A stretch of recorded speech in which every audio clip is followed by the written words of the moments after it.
33살의 평범한 청년 정훈 씨. 그는 어머니와 동생을 돌보며 닥치는 대로 일했고 성실히 살았다. 그런데 2016년 1월 16일 그는 화장실에서 의식을 잃은 채 발견됐다. 그로부터 1년이 지난 지금 정훈 씨의 삶은 180도 달라졌다. 일은커녕 외출도 거의 않고 집안에 머무르는 시간이 많아졌다. 이유가 있었다. 이 정훈 씨죠?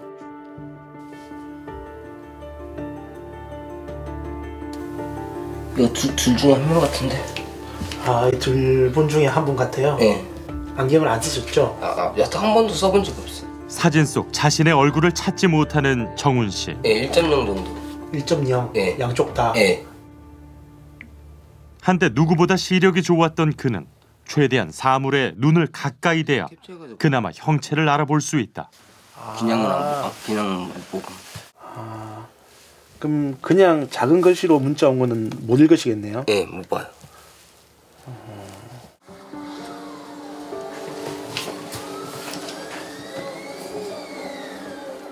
그는 시력을 거의 잃어가고 있다. 이쯤에서 공개되는 실내 목소리. 눈에 이상을 느낀 건 평범했던 일상이 뒤바뀐 그날. 의식을 잃고 쓰러지기 직전이었다. 갑자기 목걸이 낀 거 지금 까매가지고 그냥 피곤해서 그런 줄 알고 그냥 나갔죠. 정말 희미하게 느껴진 정도고 아무것도 안 보였어요. 현재 정훈 씨의 눈은 어떤 상태일까?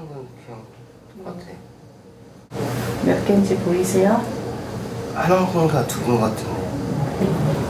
지금 이거 몇 개인지 세알 수 있어요? 2개. 익숙한 집에서는 일상생활이 가능해도 뭐 직업생활을 하기가 상당히 힘든 정도의 시력을 가지고 계신 거죠. 그렇다고 뭐 이제 안경으로 교정이 되거나 하시는 상태도 아니고 시신경 자체가 이미 위축이 돼 있는 상태라 영구적인 손상을 입었다고 봐야 됩니다.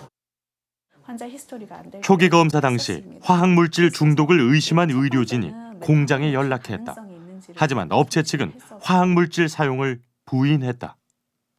실제로 반도체 공장에서 일을 하고 있는 걸로 그렇게 기록이 되어 있고 환자가 알루미늄 노출이나 다른 중금속 노출이 전혀 없다. 우리는 그런 귀환력이 없는 회사다라고 이제 정보를 주셨습니다. 원인 불명의 실명. 그런데 이 미스터리는 뜻밖의 사건으로 실마리가 풀렸다. 인천에서 정훈 씨가 쓰러지던 그날 부천에서도 비슷한 사건이 벌어진 것. 이번엔 27살의 젊은 주부였다. 일 끝나기 전에 눈이 갑자기 안 보이더라고요. 감기 증상이랑 이제 체한 줄 알았는데 그게 아니었던 거죠. 그러니까 눈이 안 보이길래 내가 너무 피곤한가? 라는 생각에서 택시 타고 집에 와서 잠을 잤는데 그래도 안 보이더라고요.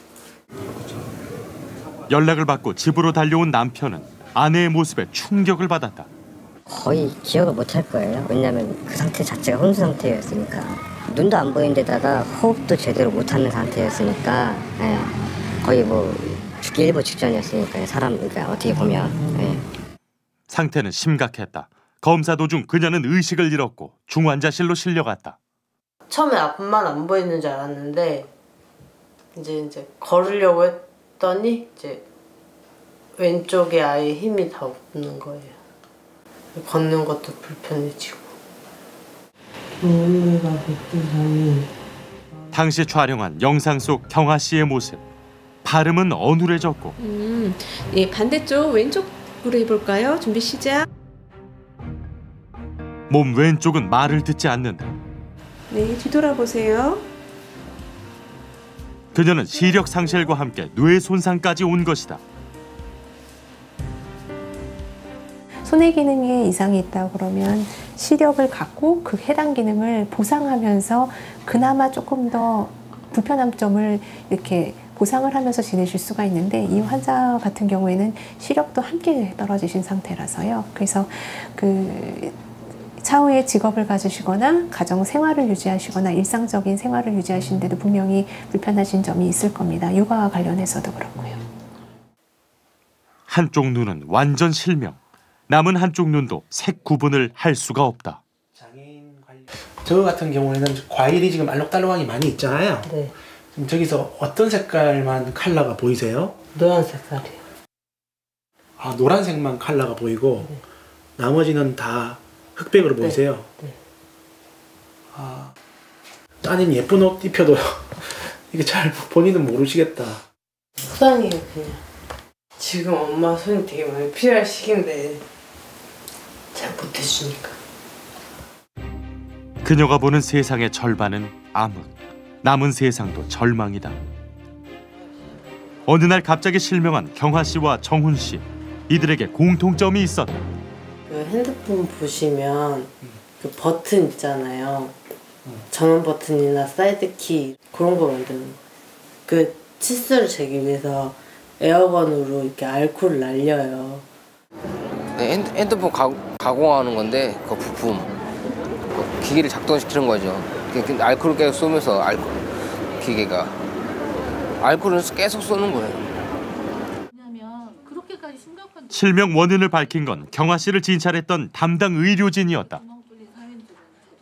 씨가 다녔던 회사의 원청 홈페이지를 검색을 해서 공정을 확인을 했고요. 메탄올에 고농도로 노출될 가능성이 있겠다 하는 생각이 들어서 고용노동부에 상황을 전달하였습니다. 20대 젊은이 5명이 잇따라 실명하거나 눈에 장애가 왔다는 마치 공포영화 같은 이야기. 확인 결과 의문의 실명 사고가 처음 발생한 것은 2015년 초. 이후 피해자들은 주로 2016년 1, 2월에 집중적으로 발생했다. 갑자기 시력을 잃은 피해자는 모두 6명. 일한 기간과 업체, 발병 시기는 조금씩 달랐다. 하지만 원인은 하나였다. 바로 공업용 유해물질 메탄올이었다. 피해자들이 일한 곳은 스마트폰 부속을 만드는 공장. 스마트폰에 달려있는 각종 버튼을 만들기 위해 CNC라는 기계가 자동으로 알루미늄을 깎아낸다. 이때 열을 식히기 위해 메탄올을 사용한 것이다. 경화 씨와 정훈 씨 모두 메탄올을 직접 사용했거나 해당 작업장 아주 가까이에 있었다. 메탄올에 과도하게 노출될 경우 시신경과 중추신경을 공격해 눈을 멀게 하고 심하면 목숨을 잃을 수 있다. 여기 맞는 것 같은데. 맞는 것 같으세요? 예. 2층에서 일했거든요. 2층? 예. 정훈 씨가 시력을 잃기 전 약 넉 달 동안 근무했던 업체다. 저 계십니까? 여기가 원래 테크라고 있던 자리 아닌가요? 오늘 새 자리는 저희요. 얼마 전에 이사가 와 있는데요. 아, 이사 오셨어요? 네. 이 정도까지 기계가 16대고 30대 있었거든요. 해당 업체는 이미 폐업한 상태. 하지만 기계가 있던 흔적은 남아 있었다. 그리고 여기에 드럼통 알코올 보관하는. 아, 여기가 이제 그 메탄올 보관하던 곳? 네. 총 12개 드럼통으로. 직접 수동 펌프 있잖아요. 그걸 수동 펌프를 빼가지고 기계에다 같이 갖다 놓고 그런 거 했죠. 작업자가. 정훈 씨는 드럼통에 있던 메탄올을 뽑아내 직접 옮기는 작업도 했다. 하루에 67통을 운반했다. 창문도 없이 꽉 막힌 작업 환경. 정훈 씨가 일했던 업체는 메탄올 가스를 제거할 필수 배기 장치도 없을 정도로 열악했다. 몇 시간 일하셨죠? 거의 12시간 정도? 12시간씩 일을 하시면 네.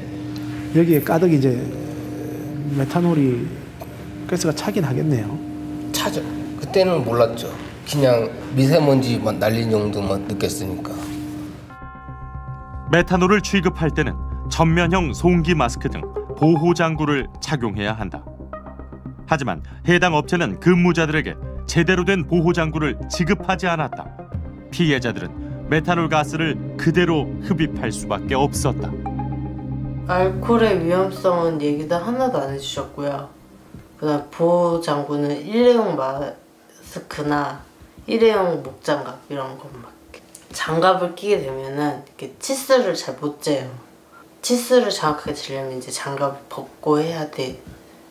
위험하니까 뭐 어떻게 뭐 조심해라, 뭐 이거 눈에는 뭐 안 들어가고 조심해라, 뭐 그런 소리는 없었어요. 그거 알고 있었다면 미쳐서 거기 다니겠어요. 제 눈 뭘지도 모르는데.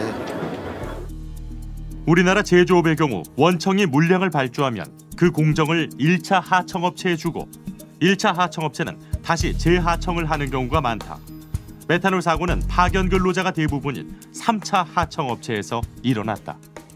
대부분의 사업장들이 파견 노동자들한테 그거를 자기 직접 고용한 자기 식구 내지는 자기 직원 이렇게 생각하지 않기 때문에 아주 간단한 것도 알려주지 않는 거죠. 그리고 이렇게 같이 일하는 노동자들 사이에서도 이제 뭐 우리 정식 직원이 아니다 그러면서 결과적으로는 하청 노동자, 파견 노동자와 같은 비정규 노동자가 집중적으로 위험에 노출되게 되는 상황이 이제 반복적으로 생기는 것 같습니다. 새 스마트폰의 출시를 앞두고 3차 하청업체는 최소한의 안전교육도 없이 피해자들을 12시간 교대 근무를 시켰다. 그들이 정규직 직원이 아니었기 때문이다. 저는 이제 비정규직으로 들어가는 거예요. 아웃소싱 통해서. 그 아웃소싱에서 연락이 와가지고 일자리가 생겼는데 한번 해볼 생각 있냐.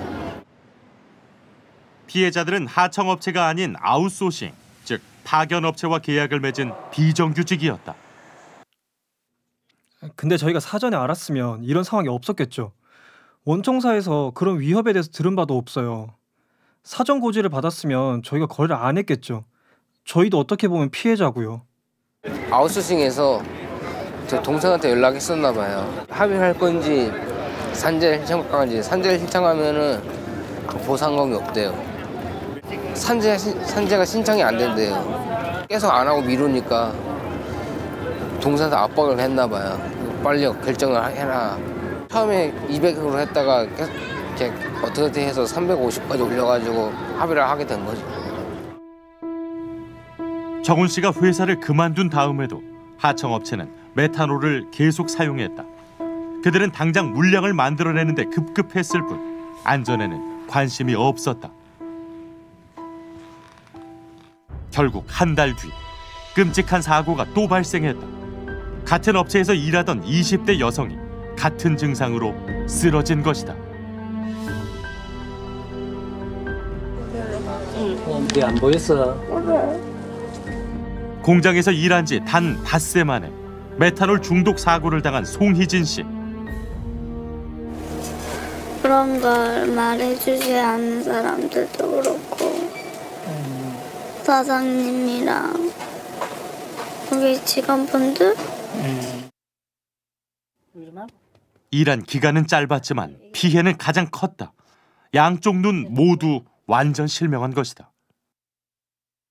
환자가 이제 집중적으로 발생했던 시기는 이제 휴대폰의 새 모델이 나왔을 때. 석 달 동안 거의 휴무일도 없이 이제 일을 했다는 진술들이 있었습니다. 정상적으로 작업을 한다면 이 정도로 고농도 노출을 잊기가 어려운데 무리하게 가동한 그런 정황들이 있고요. 사고 1년이 지났지만 피해자들은 산재보험금 외에 어떤 피해 보상도 받지 못했다. 이 재판은 근본적으로 우리가 책임이 없다. 이제 이런 식으로 되기는 힘들 것 같고 대부분 사람은 멀쩡해요. 그런 큰 후유증이 없이. 근데 이제 여기 몇몇 분만 이렇게 됐으면 우리들은 이제 사업주 입장이니까 왜 다른 사람은 멀쩡한데 이 사람들만 이렇게 됐나? 이런 거는 이제 어차피 법정에서 한번 다투어 봐야 되겠죠. 메탄올 실명 사고는 어쩌면 예견된 불행이다. 대한민국 산업 현장에서 목숨을 잃는 안타까운 사고는 대부분 하청업체나 파견직에게 일어났다. 최근 5년간 30개 대기업 사업장에서 사망한 이 가운데 86%가 하청업체 노동자. 가장 위험한 산업 현장에 내몰리고 방치된 이들이 비정규직 노동자다. 6년째 비정규직으로 일하는 박 씨. 그는 위험한 현장에서 늘 정규직과 차별을 받았다고 했다. 회사에서 정규직들한테는 2주에 한 번씩 다치지 않게 하는 그런 코팅된 장갑이 있는데 그거 지급을 하고 저희는 그냥 무장갑. 그리고 처음에는 정규직 전환이 될 수도 있다는 말이 있으니까 그거 희망 갖다가 몇 년이고 일을 한 거예요. 저거 해라 이거 해라 시키는 거 다 하고 왼손으로 만지고 위험물질이 튀기든 뭐 그게 흡입을 하든 뭐가 됐든 간에 일단 내가 성실히 하면 정규직이 된다고 시켜준다고 했으니까 시간이 갈수록 정말 운이 좋지 않는 이상은 계속 비정규직이구나. 안 나오면 그만 듣거나 하고 다른 사람 다시 구해. 기다리는 게 아니라 바로 다시 다른 사람 바로 구해. 부품을 치면 그냥 일회용품 같은 거예요.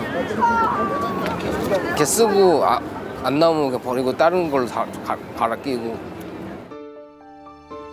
비정규직 노동자들의 사고가 끊이지 않는 근본적인 원인은 무리한 발주와 비용 절감을 우선시하는 원청에 있다는 지적이 많다. 그래서 사내든 사회든 전체 어떤 위험물 관리에 대한 그 책임은 좀 원청이 아무래도 그런 능력이 있고 그리고 그 부분까지 세세하게 볼 수 있는 그런 어떤 기술과 그다음에 지급 능력이 있으니까 좀 하청업체에 그걸 떠넘기기보다는 원청이 좀 그 역할들을 좀 적극적으로 맡아줘야 되는 것이 아닌가. 그래서 원청의 책임을 지금보다는 조금 더 강화시킬 필요가 있겠다. 그렇게 하다 보면 자연스럽게 하청업체 중에서도 이 안전이나 근로자들의 어떤 지위나 근로 조건을 갖다가 제대로 대우하지 못하는 하청업체들에 대해서는 원청이 아무래도 이제는 시장에서 퇴출시킬 수밖에 없는 구조가 되겠죠. 메탄올 사고가 발생했던 하청업체의 원청, 그 맨 꼭대기에는 대기업이 있다. 이 전체적인 이 이윤 구조에서 가장 많은 이윤을 가져가는 것은 당연히 발주자 혹은 원청이거든요. 그 이윤 구조에서 가장 높은 곳에 있는 사람들이 책임을 지는 게 맞거든요. 근데 이 책임을 지게 하는 구조가 현행법상 한계가 있기 때문에 그 부분이 매우 어렵다고 할 수 있죠. 실질적인 원청인 두 곳의 기업에 메탄올 사고에 대한 입장을 물었다. 사고 이후 메탄올 사용을 전면 금지했다고 답했다. 하지만 피해자에 대한 직접적인 책임은 없다는 입장이었다. 그러니까 이 핸드폰의 그 번지르르한 겉모습을 보고 우리는 사지만 이 안에 들어있는 부품들이 어떻게 만들어졌나, 이 부품들을 만들다가 얼마나 많은 사람들이 다치고 죽었는가에 대한 질문을 하지 않는다고요. 근데 한국 사회를 구성하는 사람들은 이 부품을 만드는 사람들이거든요. 그럼 우리는 이 부품이 어떻게 만들어졌는지에 대해서 질문하고, 그리고 그것으로 인해서 최대의 이익을 보는 사람은 어떤 책임을 지고 있는가의 관점에서 문제도 풀고 정책도 풀어야 된다고 생각해요. 위험한 산업 현장에 무방비로 노출되고 보호받지 못하는 비정규직.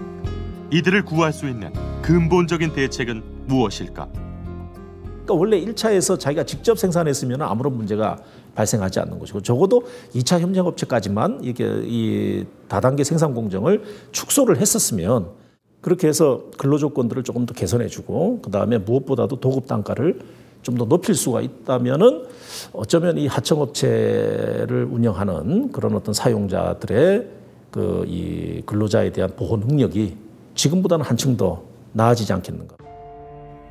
가족과 함께 누릴 평범한 일상을 뺏긴 경아 씨. 사고는 그녀의 잘못이 아니었다. 하지만 지금의 장애도, 앞으로 불투명한 미래도 그녀가 오롯이 감당해야만 한다. 우리 엄마 눈이 안 보이고 다리 걷는 것도 이상하다는 것도 알고 어느 정도는 애가 알더라고요. 우리 엄마는 이렇게 여기가 안 좋고 다리도 아예 하고 그렇다고 얘기하더라고요. 처음엔 적응을 못했어요. 왜 나한테 이런 일이 벌어졌지? 라는 그런 생각이 좀 많이 들었고.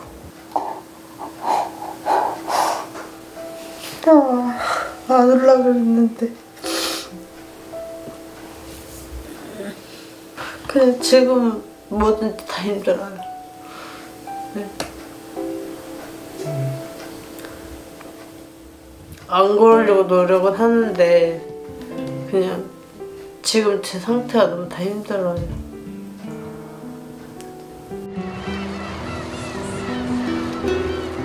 시간이 지나면 다시 시력이 돌아오지 않을까.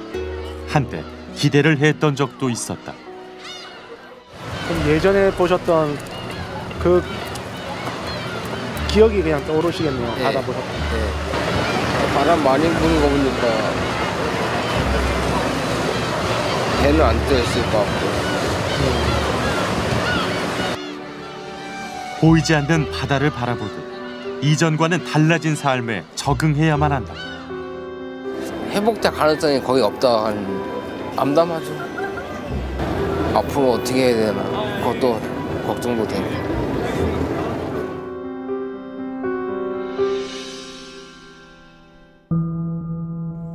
일자리가 하나의 계급이 된 사회.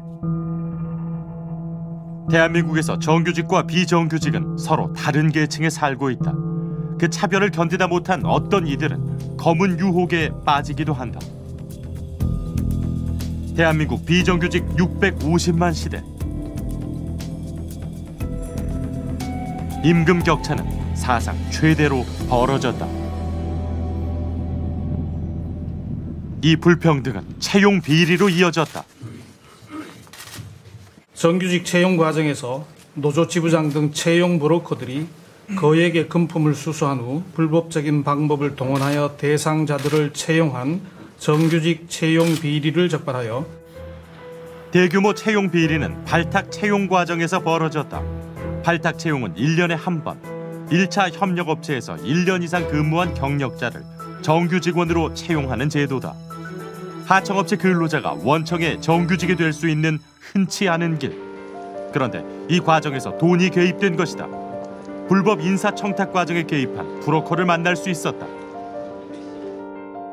를 10년을 다녔는데 줄이 없으면, 줄과 백이 없으면 이건 도저히 비정규직에서 그 사람 말로 들어갈 수가 없는 것 같다. 그 사람도 안 되니까 이제 얘기를 하고 돈들을 주고 뭐 이렇게 해서. 그는 지인의 부탁으로 평소 알고 지낸 기업 측 부사장에게 협력업체 근무자의 발탁 채용을 부탁했고 청탁을 들어준 대가로 2천만 원을 받았다. 부탁을 했기 때문에 된 거는 서류가 이번에 조작이 됐고 원래 처음에 그 시험 봤을 때 이 사람은 안 될 사람인데 점수를 이렇게 조작을 해서. 해당 기업의 발탁 채용 비리는 어제 오늘 일이 아니었다. 돈과 인맥이 있으면 정규직 자리를 살 수 있다는 얘기가 사내에 널리 퍼져 있었다. 검찰 조사 결과 회사 임원 5명 그리고 전현직 노조 간부 17명 등이 이 검은 거래에 깊이 관여됐다는 사실이 드러났다. 그 낙타가 바늘구멍 통과하기 어려울 정도로 제가 조금 전에 말한 정규직, 그 본질은 영구직이라고 했잖아요. 대기업 영구직 자리를 찾기가 어렵습니다. 그만큼 희소하고 노조한테 잘 보여야 이 자리를 뚫고 들어갈 수 있는 거죠. 근데 이 노조가 이미 부패해 있는 거예요. 그러니까 이 인사권을 자기들의 뇌물을 받아먹을 수 있는 부패 고리로 이 노조는 악용을 하게 된 거죠. 한 전직 노조 지부장 집을 압수수색한 결과 집안 욕실 천장에 은밀한 공간이 드러났다. 바로 이곳에서 현금 다발이 발견됐다. 약 4억 원이 넘는 거액의 현금, 청탁과 함께 받은 뒷돈을 숨겨놓은 것이다. 하청업체 비정규직이 전현직 노조 간부들에게 뒷돈을 건네고 발탁 채용을 부탁하면 인사권을 가진 회사 임원이 해당 직원의 성적이나 면접 점수를 조작하는 식이었다. 모든 과정은 은밀하고도 조직적으로 이루어졌다. 검찰 수사 결과 오고 간 돈은 총 11억 5천여만 원에 달했다. 돈을 주고 정규직으로 발탁 채용된 하청업체 근로자는 지난 5년간 123명에 이르렀다. 비리가 드러나자 노조 측은 사과 성명을 발표했다. 그런데 당시 사과 성명을 낸 현직 노조위원장마저 채용 비리에 관련된 사실이 밝혀져 충격을 주었다. 정규직 노조가 앞장서서 오히려 우리 동료다, 우리와 함께 정규직으로 일을 해야 될 바로 우리 동료다라고 여기고 공동 요구를 가지고 싸워야 될 당사자들이거든요. 비정규직 동료를 대상으로 이제 취업 비리를 저지른 거기 때문에 더욱 문제가 저는 심각하다고 보여지고요. 현직 노조 간부와 사측 임원 간의 불법적인 담합이 만천하에 드러난 이후 노동조합원들은 어떤 입장일까? 전현직 노조 간부들에게 연락을 취했다. 간부나 활동을 크게 했던 사람들은 그런 유혹이 있어도 좀 뿌리치고 좀 당당하게 해줘야 되는데 어영부영 뭐 이렇게 활동하는 친구들의 이런 부분이 있을 수도 있는 건데 수장들이 그걸 저버리고 이렇게 했다는 게 좀 안타까운 거죠. 물의를 일으킨 노조 간부들은 구속되거나 모두 사퇴한 상태다. 현재 새롭게 출발한 노조 집행부를 만나 입장을 들어봤다. 신뢰가 땅에 떨어진 경우잖아요. 지금 조합원들이 쫓기 있고 현장 가서 현장 쓰면 쳐다도 안 봐요. 이런 거를 좀 바꿔내야죠. 저희는 그렇게 하지 않을 거라는 것만 말씀드릴게요. 저희는 그렇게 하지 않을 거고 회사 뭐 인력 채용이나 그런 거에 일적 관여를 안 할 겁니다. 그 1년 내내 뭐 악덕 노조로 하는 매도가 됐는데 사실상 그 원죄는 회사에 있다고 저희는 보고 있는 거고요. 마지막 최종 인사권자는 회사잖아요. 회사가 어쨌든 노동조합 추천을 했던 날도 본인들이 뽑은 거잖아요.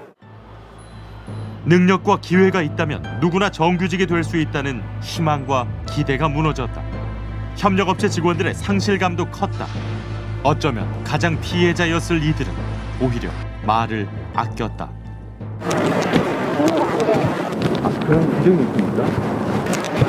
말씀하시라는 뜻일까요? 채용 비리 사건에 연루된 비정규직 직원들은 형편이 어려운 이들이 많았다. 그들이 뒷거래까지 해야 했던 이면에는 원청 정규직과 하청업체 근로자 사이에 차별이 있었기 때문이다. 정규직들이 한 7천 정도를 받는 거 보여져요. 비정규직들이 그 정도 일을 하면 한 3,500 정도 받습니다. 힘들거나 뭐 쉬는 시간이 부족하거나 좀 어려운 공정들이 좀 있죠. 그런 공정들에 정규직들이 일을 할 때는 4명이서 일을 했다고 한다면 비정규직이 할 때는 3명이 일을 해요. 생산자수는 똑같고요. 설문조사에 따르면 정규직과 비정규직의 차별에 대해 응답자의 70% 이상이 불만족하다고 답했다. 현재 비정규직 신분이지만 정규직이 될 가능성에 대해서는 대부분 인맥이 있어야만 가능하다고 답했다. 임금, 노동 등에서 차별을 느끼는 비정규직으로서는 정규직이 될 기회가 절실할 수밖에 없었다. 정말 쥐꼬리만한 월급을 주고 사람들을 부려먹었어요. 수년, 길게는 10수년을 부려먹었는데 이 사람들이 정말 안 쓰고 안 입고 해서 모은 돈을 모아서 걔들은 다시 바쳐야 되는 거예요. 그래야 정규직이 돼요. 이게 노예가 아니면 뭡니까? 해당 기업에 공식 답변을 요청했다. 사측은 채용 비리가 노조와 일부 간부들의 엇나간 행동이라며 선을 그었다. 그리고 하청과의 임금 근로 조건도 모두 합리적으로 운영하고 있다고 했다. 당연히 직접 고용 정규직으로 전환했어야 될 산하청 노동자들을 제대로 제때 정규직화 하지 않았기 때문에 이런 또 부작용이 발생한 거 아니겠습니까? 그래서 이건 단순히 노동조합 내부의 칩으로만 그렇게 몰아붙여서는 안 될 문제라고 생각하고요. 저는 사용자도 이 문제와 관련해서는 자기 책임을 감당해야 된다고 생각을 합니다. 비정규직 직원들의 약점을 잡고 돈을 요구한 곳은 또 있었다. 한 버스 회사에서도 채용 비리가 발생한 것이다. 퇴직자를 재채용하는 일명 촉탁직 버스 기사가 그 피해자였다. 2011년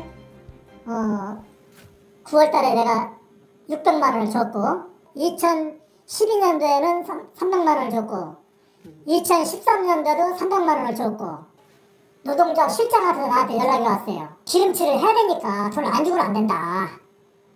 그래서 형도 일을 하려면 돈을 줘야 된다. 2011년부터 해마다 계약을 연장할 때마다 버스 노조 측에 돈을 주었다는 것이다. 총 1,400여만 원을 상납했다는 그는 그 증거로 꼼꼼히 메모한 가계부와 현금 인출 내역을 보여주었다. 한 30년간의 축적자 내는데 그 사람들을 돈 안 주고 일을 못했다 그 말이에요. 내가 돈을 받아가지고 지부장을 주고 지부장은 회사로 들어갔다고 그렇게 알고 있어요. 계약을 연장하는 시기가 되면 노조 지부장에 보이지 않는 압박이 있었다는 것. 노조 간부를 통해 돈을 내야 다음 계약 연장이 가능했다. 회사 주차장에서 현금을 건네는 일이 5년 동안 반복됐다고 했다. 첫번째 같은 경우에요. 회사로부터 한 절반 정도는 노조를 추천할 수 있는 권한이 있어요. 국내권이 있다고 그러죠. 네. 그렇기 때문에 그걸 이용해서 노조 간부들이 돈을 받았다면 100% 대응이 되는 거죠. 노조에 주어진 일부 인사권을 악용해 이득을 취한 혐의가 의심되는 상황. 재계약을 해야 하는 촉탁직 기사들은 그들의 요구를 들어줄 수밖에 없었다고 했다. 추석 때, 설 때 되면 선물 사다 주고 안 그러면 때 되면 무슨 시간만 되면은 밥 먹자고 나가면 내가 먼저 밥값 내야 되고 뭘 그만두라니 내일 그만두지 왜 이렇게 불안하니까 그렇게 사는 게 축적자 계약자들의 지금 현재 사는 게 우리가 동료들이 그렇게 삽니다. 검은 고리를 끊어내기 위해 진실을 밝히려 하자 노조 간부로부터 입막음을 부탁받기도 했다는 것이다. 회사에서 나한테 연락이 와서 회사에서 돈 받아먹고 일 시킨다고 나도 부르고 형도 부르고 돈 준 일이냐 형한테는 그렇게 물을 거고 뭐 법원에 가서라도 뭐가지 칼이 들어와도 준 일 없다. 나는 받은 일 없고 왜 그렇게 하는 거야? 버스 노조 측과의 돈 거래를 주장하는 이는 또 있었다. 정규직 채용을 부탁하기 위해 돈을 건넸다고 양심 고백을 한 것이다. 사람이 하나 필요한데 있느냐 있다고 그랬더니 돈이 좀 필요하다. 얼마 필요하냐 했더니 300만 원을 가져와라. 그래서 300만 원을 갖다 줬습니다. 조합으로 해서 그 제통을 통해 가지고 뭐 회사를 간다든가 그렇게 알고 있습니다. 청탁 이후 정규직 채용은 실제로 이루어졌다. 이 일에 회사 측도 관여됐을 거라는 주장이다. 버스 기사들에게 돈을 받았다는 노조 간부를 찾아갔다. 그런 일이 나오려고 생각하지 말라니까요. 내가 받아먹었던 내가 뭐 딴 사람을 줬던 안 받았던 내 입에서 그런 소리 안 나가니까 나는 내가 살아가요. 하지만 경찰 조사에서 이미 자신의 혐의를 인정한 바 있었다. 돈 받은 사람은 다 인정해요. 다 인정하는데 금액만 한번 차이 날 뿐이지 노조 간부도 잘 보이지 않으면 전략이 안 되는 그런 부분이 있잖아. 그런 사람들의 그 어려운 시기를 보는 거 취업장사를 하는 거잖아.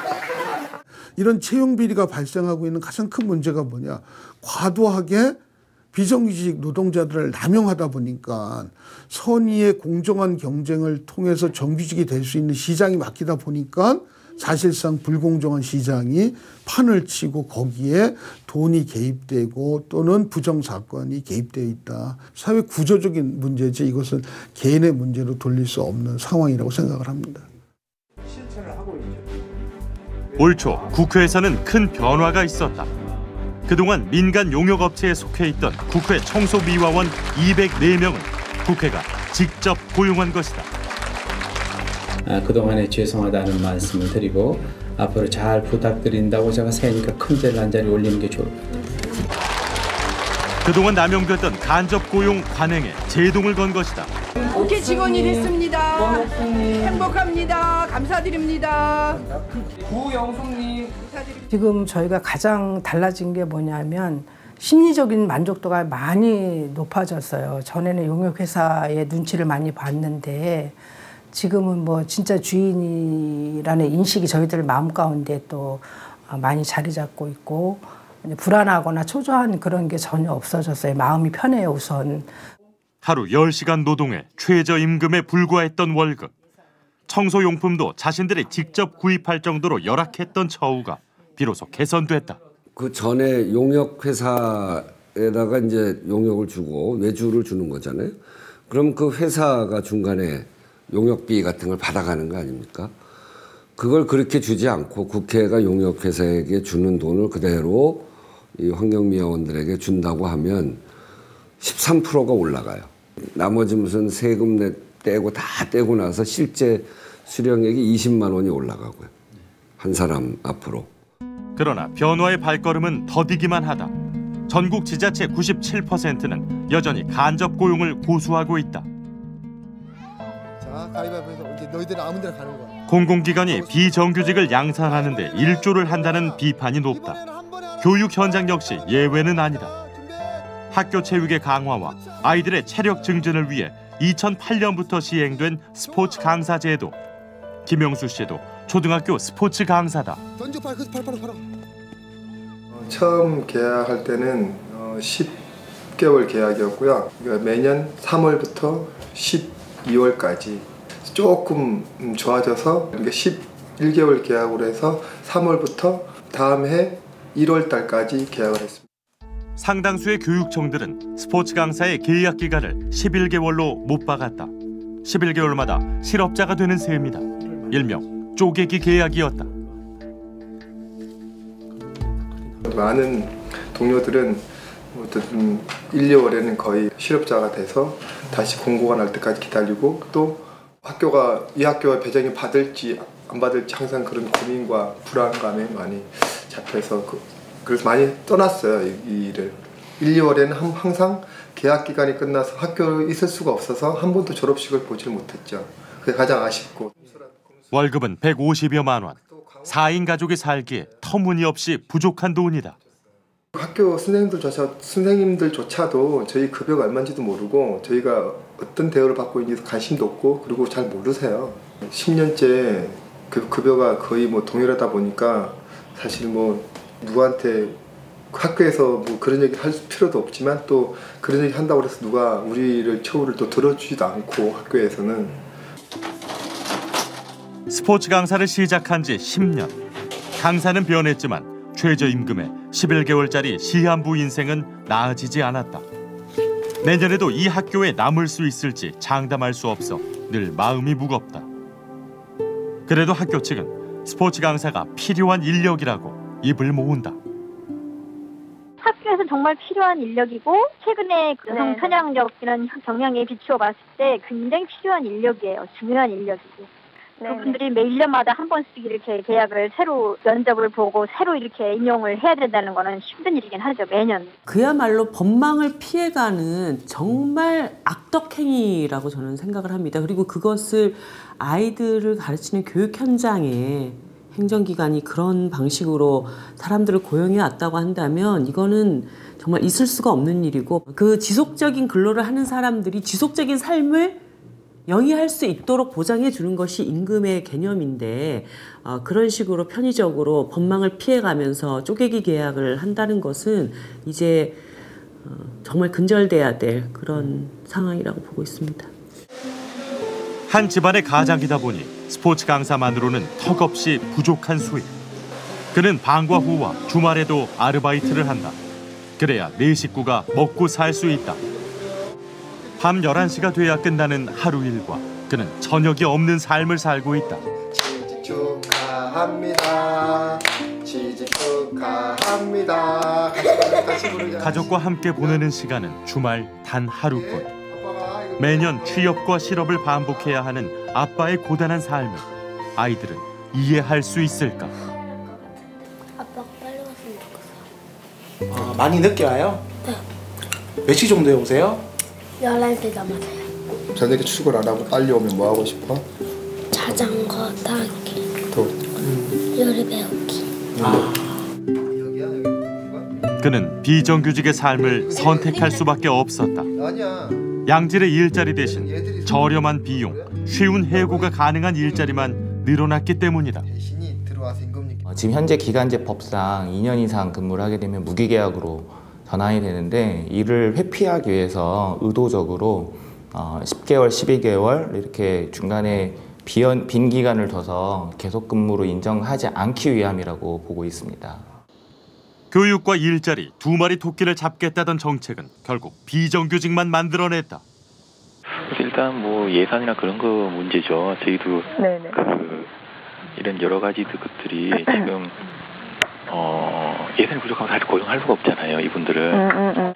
저희도 이런 뭐 학교의 현장의 목소리랑 그런 것들을 다 알고 있기 때문에 어느 정도는 지속적으로 조금 사업이 계속해서 진행될 수 있도록.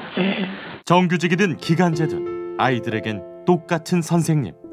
아이들과 같이 만나고 이게 가르치는 게 좋아서 있었는데 점점 자괴감이 들고 스스로가 자존감이 많이 떨어졌고 또 그러다 보니까 내 자녀에게 많이 소홀해지고 정규직과 비정규직의 차이를 만들어서 사회적으로 또 경제적으로 이렇게 되게 양극화를 만드는 그런 게 아닌가 싶습니다. 경영 악화, 인건비 절감을 이유로 정규직을 최소화하고 비정규직 채용이 일상화되는 요즘. 대기업 근로자 가운데 비정규직 비율은 3년째 증가세다. 그런데 이런 흐름과는 다른 방향으로 가는 중소기업이 있다. 채용 형태가요? 정규직이죠. 네, 전부 다 정규직이요. 저희 회사는 다 정규직입니다. 전 직원의 정규직이 경영 원칙이라는 업체. 2007년 창립부터 현재에 이르기까지 약 1000여 명의 전 직원이 모두 정규직이다. 일반 사무직원은 물론 콜센터, 식당, 경비, 청소, 배송기사에 이르기까지 똑같은 정규직으로 채용했다. 어떤 점이 제일 좋으세요? 이거 안정적이니까 오래 다닐 수 있고 복지도 좋으니까 회사가 좋죠. 여러모로 해서. 회사에 대한 애사심이라든가 좀 아무래도 다 똑같은 직원이다라는 생각을 갖고 일을 할 수 있어서 좀 더 자부심을 갖고 일할 수 있는 계기가 되는 것 같아요. 회사 측은 비용 부담보다 고용 안정이 주는 경영이익이 더 크다고 했다. 배송을 갈 때 건당 배송비를 따졌을 때는 계약직이나 아웃소싱이 훨씬 더 저렴할 수 있지만 그 계약직이나 아웃소싱을 줬을 때 그로 인해 가지고 사용 미숙으로 인해서 우리가 서비스를 가게 되는 비용, 배송 미숙으로 인해 가지고 파손됐을 때 그 발생하는 비용들 훨씬 더 비용이 더 저희 정규직 사원들이 하는 게 전략이 되는 거거든요. 그렇다면 비정규직을 정규직으로 전환하는 것이 답일까? 노동 비용이 상승을 하게 됩니다. 왜냐하면 비정규직과 정규직 간에 어느 정도의 그 임금 격차가 있고 하기 때문에. 근데 이런 노동 비용이 상승했을 때 그럼 고용이 약간 위축이 되게 되는데 예를 들면 고령층이나 여성, 청년 또는 저학력 이렇게 비정규직 근로자 중에서도 가장 보호를 먼저 받아야 할 사람들부터 일자리를 잃을 가능성이 큽니다. 비정규직의 사용은 자유롭게 하는 대신에 차별은 하지 못하도록 그런 방식의 접근이 가장 중요한 것 같습니다. 비정규직이라는 지위 자체가 문제가 아니라 한국의 비정규직이 2017년도에 어떤 급여를 받느냐, 어떤 대우를 받느냐, 그 급여가 과연 그 사람이 인간으로서의 존엄성을 누려나갈 수 있는 수준인가, 그것이 되지 않는 상태에서 기업의 입장에서는 비정규직을 할 수밖에 없다라는 거는 굉장히 제가 볼 때는 비사회적인 정책인 거죠. 지난 17일 OECD는 우리나라의 성장을 위해 비정규직 보호를 강화하라고 권고했다. 정규직과 비정규직, 차별이 아닌 차이를 인정하되 모두 함께 사는 길을 찾아야 할 때다. PD수첩에서는 치매 및 중증 환자를 가정에서 돌보며 어려움을 겪고 있거나 가족 간병으로 경제적 위기에 처한 분들의 연락을 기다립니다.